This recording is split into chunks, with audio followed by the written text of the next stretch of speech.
about hypocrisy. Hypocrisy.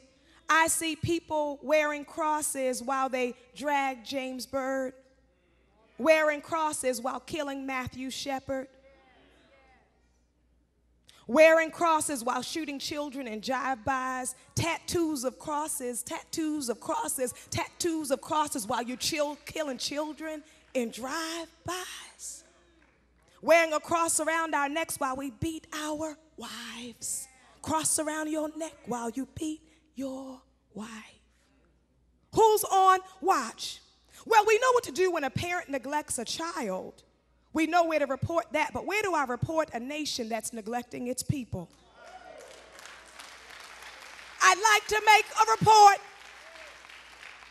report against us as a country for our dilapidated schools, a report against our country for having supermarkets full of food and children who are hungry, supermarkets full of food and children are hungry, empty houses with for sale signs in front and children sleeping on the streets, empty mansions and children sleeping on the streets.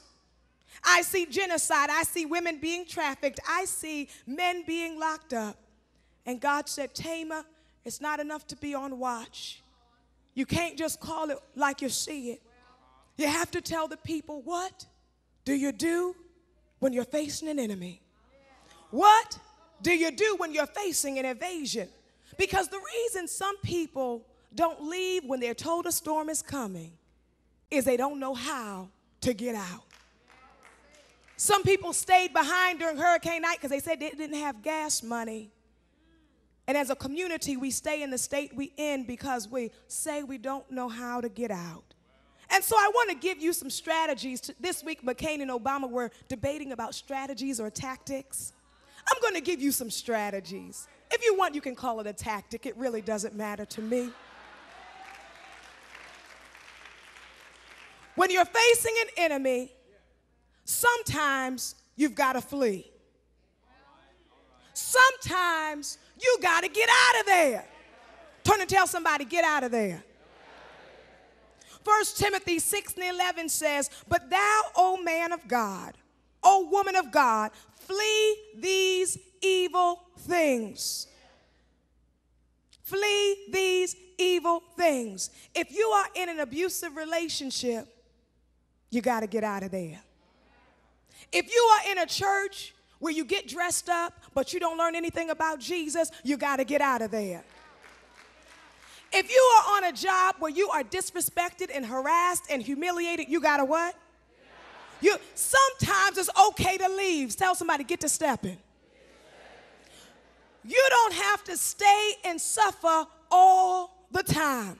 God said, I give you divine permission. Sometimes you got to get out of there. We had a sister come to the women's ministry, and she told me she was rejected at her church for divorcing her husband who was abusing her, and she wanted to know if she would be welcomed here. Sometimes you got to get out of there. Not only do you have to flee sometimes, but sometimes you have to use the strategy of resistance. Somebody say resist. 1 Peter 5:9 says, submit yourselves then to God, resist the devil, and he will flee from you. 1 Peter 5:9 says, resist him, standing firm in the faith, because you know that your brothers throughout the world are undergoing the same kind of suffering. You've got to resist, resist, resist, resist, resist, resist. The poet Sonia Sanchez used to do poetry workshops in the prison. And she was kicked out from doing poetry workshops for teaching the prisoners one word: resist.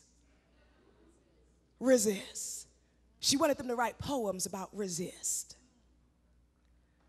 If you are facing an enemy, we can't just be passive about it.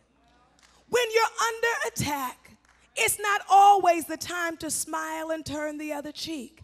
There's a time for that, but there's a time to resist, resist, resist, resist, resist. We have to resist the lies that we've been told about ourselves. The lies we have been told about ourselves, the lies that you are not smart enough, resist. The lies that you are inferior, resist. The lies that you are unworthy, resist. The lies that you are unlovable, resist. The lies that you are not able to be saved, resist. Turn and tell somebody, resist. Straighten your back and resist. Straighten your back and resist. So sometimes you have to run and sometimes you have to resist. But the third thing is sometimes you have to fight. Sometimes you're going to have to go toe to toe. Sometimes if we talk about the devil is under your feet, but you letting him pull you down, sometimes you got to fight.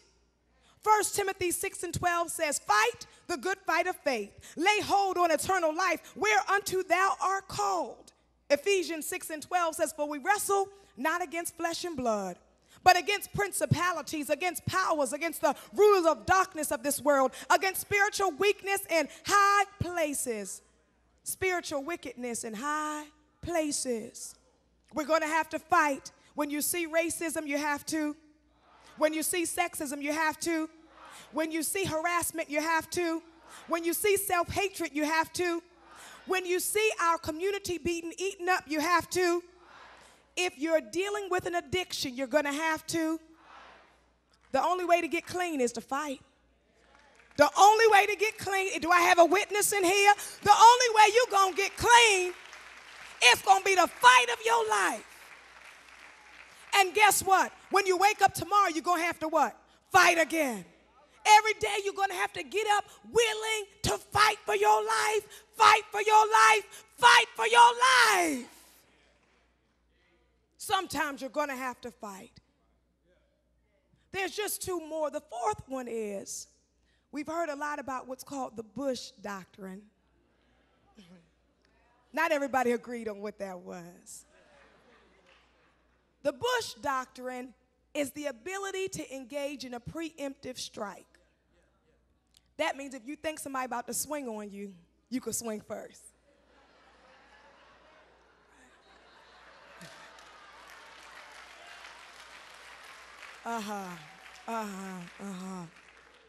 God said, there comes a time when you see the enemy coming around the corner.